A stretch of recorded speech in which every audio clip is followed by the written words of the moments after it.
Hello guys, welcome to Crack It. So आज की इस वीडियो में हम डिस्कस करेंगे जेकेपी कांस्टेबल का सिलेबस। जैसे कि आप सब लोगों को पता है, जेकेपी कांस्टेबल की नोटिफिकेशन आ चुकी है और जो फॉर्म फिलिंग प्रोसेस है वो भी 30 जुलाई से स्टार्ट हो चुका है। जितने भी एस्पिरेंट्स आइदर बॉयज़ और गर्ल्स एलिजिबल हैं वो अपना फॉर्म फिल कर सकते हैं 30 जुलाई से। अब जो हम लोग इसकी बात करें जेकेपी कांस्टेबल के सिलेबस की, वो ऑफिशियल सिलेबस अभी तक नोटिफाइड नहीं हुआ है, लेकिन हमें पता है कि अगर फॉर्म फिल होना स्टार्ट हो गए हैं तो 2-3 महीने के अंदर ही इसका एग्ज़ाम भी कंडक्ट करवा दिया जाएगा। सो इसकी जो प्रेपरेशन है, जेकेपी कांस्टेबल की जो आप प्रेपरेशन करोगे वो किस बेस पे करोगे? वो प्रीवियस सिलेबस के बेसिस पे करोगे या फिर जो हमें लग रहा है कि एक्सपेक्टेड सिलेबस है उस बेस पे आपको अपनी प्रेपरेशन अभी स्टार्ट कर देनी है? क्योंकि अगर सिलेबस चेंज भी होता है तो वो सिर्फ 2-3% सिलेबस चेंज होगा, जिसमें 2-3 टॉपिक आपके हार्डली चेंज हो सकते हैं। मोस्ट प्रोबेबली जो आपका ये प्रीवियस सिलेबस रहता है यही रहेगा। सो इसमें जो आपको सिलेबस देखने को मिलेगा उसमें 3 मेन कंपोनेंट्स रहेंगे, जिसमें क्या क्या होगा। फर्स्ट आपका आएगा जनरल नॉलेज, जिसको हम लोग general awareness and general knowledge बोलते हैं। सेकंड रहेगा आपका elementary mathematics and third one is your analytical aptitude and ability, जिसको रीजनिंग बोला जाता है। ओके, 3 मेन कंपोनेंट हैं। कोई ज़्यादा वास्ट सिलेबस नहीं है, बट कंपटीशन आपको पता ही है कि हमारे स्टेट में या हमारे जितने भी नेशनल लेवल के एग्ज़ाम्स होते हैं बहुत ज़्यादा कंपटीशन है, तो आपको इसमें बहुत ज़्यादा प्रैक्टिस करने की ज़रूरत है। सिलेबस ज़्यादा नहीं है बट आपको इसमें बहुत सारी प्रैक्टिस की ज़रूरत है। सो अगर हम लोग जनरल नॉलेज या अवेयरनेस की बात करें देखने को, तो हमें यहाँ पे बहुत थोड़े से टॉपिक मिल रहे हैं, लेकिन ये टॉपिक्स बहुत ज़्यादा वास्ट हैं। अगर आप हिस्ट्री पढ़ने के लिए ही बैठोगे, सिर्फ हिस्ट्री के लिए, उसके लिए भी आपको 1 मंथ लगेगा। लेकिन आपके पास टाइम लिमिटेड है, तो आपको सेलेक्टिव टॉपिक पढ़ने हैं जो आपके एक्सपेक्टेड हैं कि एग्ज़ाम में पूछे जाएंगे। फर्स्ट ऑफ ऑल हम लोग इसकी बात करें अगर जनरल अवेयरनेस एंड नॉलेज की, इसमें इन्होंने फर्स्ट टॉपिक दे रखा है हिस्ट्री। ठीक है, हिस्ट्री जो है अपने आप में बहुत बड़ा टॉपिक आ जाता है, एक सब्जेक्ट है ये हिस्ट्री। यहाँ पे एंशंट, मॉडर्न और मेडिवल हिस्ट्री आ जाती है। अब हमारे जितने भी स्टेट के एग्ज़ाम्स होते हैं, यहाँ पे क्या होता है कि मैक्सिमम क्वेश्चंस हमें मॉडर्न हिस्ट्री से देखने को मिलते हैं। इवन कि आपके सिलेबस में मॉडर्न हिस्ट्री इन्होंने अलग से भी मेंशन कर रखा है, मॉडर्न हिस्ट्री ऑफ इंडिया। इसका मतलब ये नहीं है कि आपको एंशंट और मेडिवल पढ़ना नहीं है, उसमें क्वेश्चन नहीं आएंगे। उसमें से क्वेश्चन आते हैं लेकिन उसकी प्रोबेबिलिटी बहुत कम होती है। जैसे आपको अगर हिस्ट्री के 10 क्वेश्चन आ रहे हैं तो 6 या 7 क्वेश्चन आप मान के चलिए मॉडर्न हिस्ट्री में से आएंगे और 2 या 3 जो हैं वो एंशंट और मेडिवल से आएंगे। तो एंशंट एंड मेडिवल को आपको गो थ्रू करना है और जो मेन फोकस रखना है वो मॉडर्न हिस्ट्री ऑफ इंडिया पर रखना है।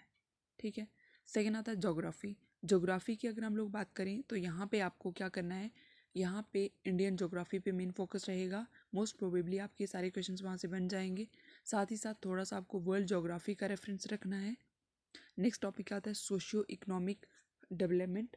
यहाँ पे इस टॉपिक को भी हम लोग कवर करेंगे। नेशनल और इंटरनेशनल करंट इवेंट्स की अगर मैं बात करूँ तो यहाँ पे आपको डेली जो न्यूज़ है उसके टच में रहना है।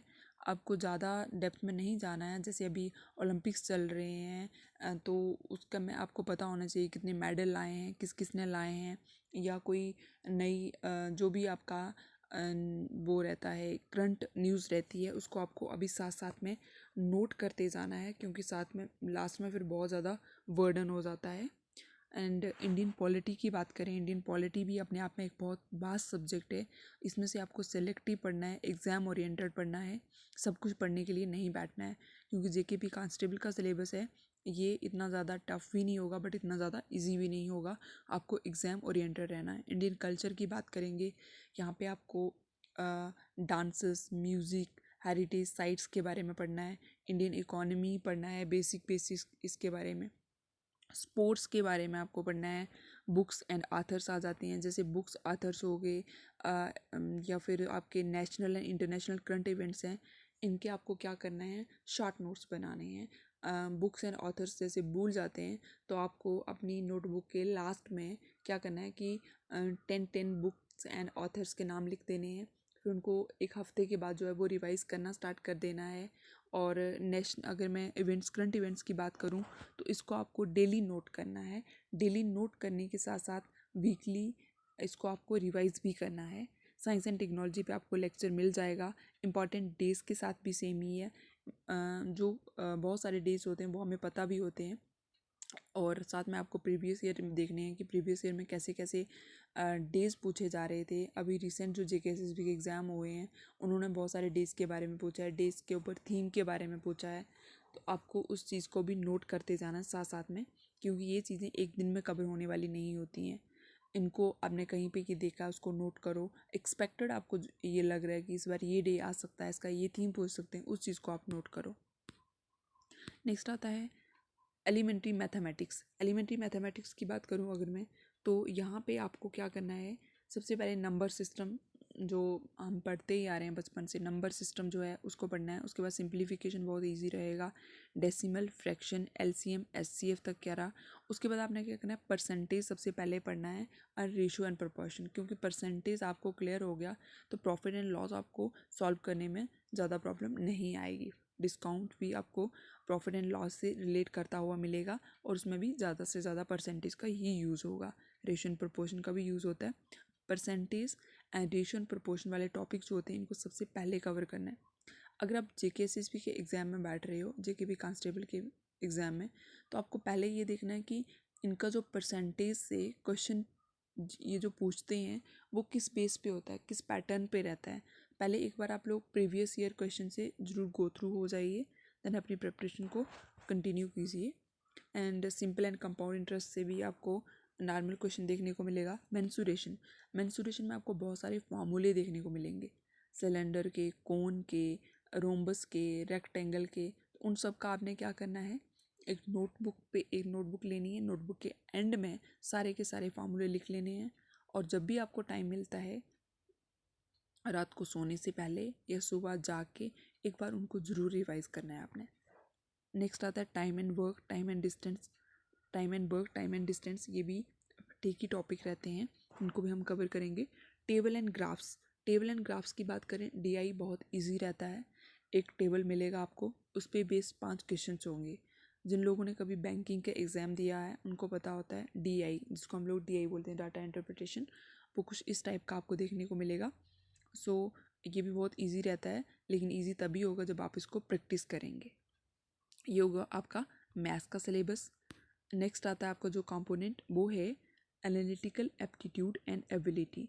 Reasoning, most of the students की रीजनिंग अच्छी होती है और अच्छे स्कोर लेकर भी आते हैं, लेकिन जो लोग फ्रेशर हैं उनको अभी इस पर फोकस करने की ज़रूरत है, और साथ ही साथ बहुत सारी प्रैक्टिस की ज़रूरत है।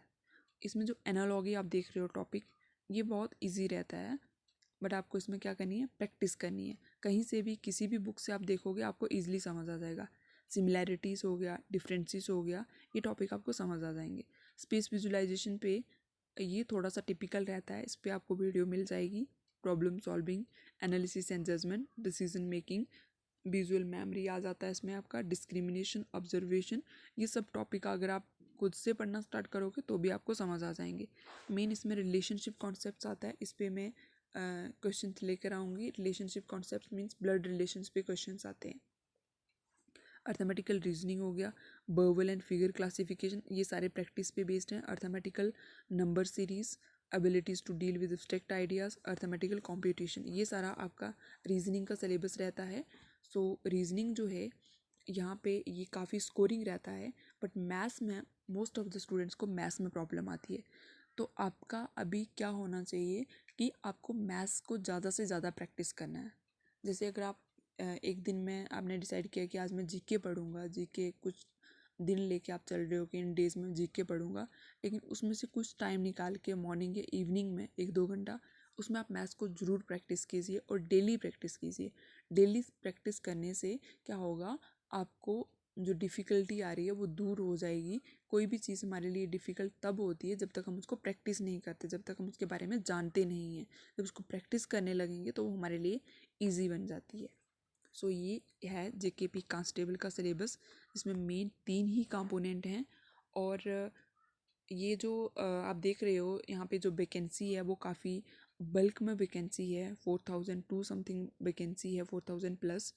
इतनी ज़्यादा वैकेंसी जो है कि हमें बहुत रेयर, या इसको बोल सकते हैं हमें देखने को नहीं मिलती है हमारी स्टेट में किसी भी डिपार्टमेंट में। सो ये आपके लिए एक बहुत ही गोल्डन अपॉर्चुनिटी है। आइदर वो बॉय है या गर्ल है, अपना जितना भी आप एफर्ट लगा सकते हो अपनी तरफ से 100% देने की कोशिश कीजिए और इस अपॉर्चुनिटी को ग्रैब कीजिए। इसके साथ ही हमारा जी ये जो सिलेबस डिस्कशन है वो ख़त्म होता है। Thank you. चैनल को लाइक, शेयर एंड सब्सक्राइब ज़रूर करें।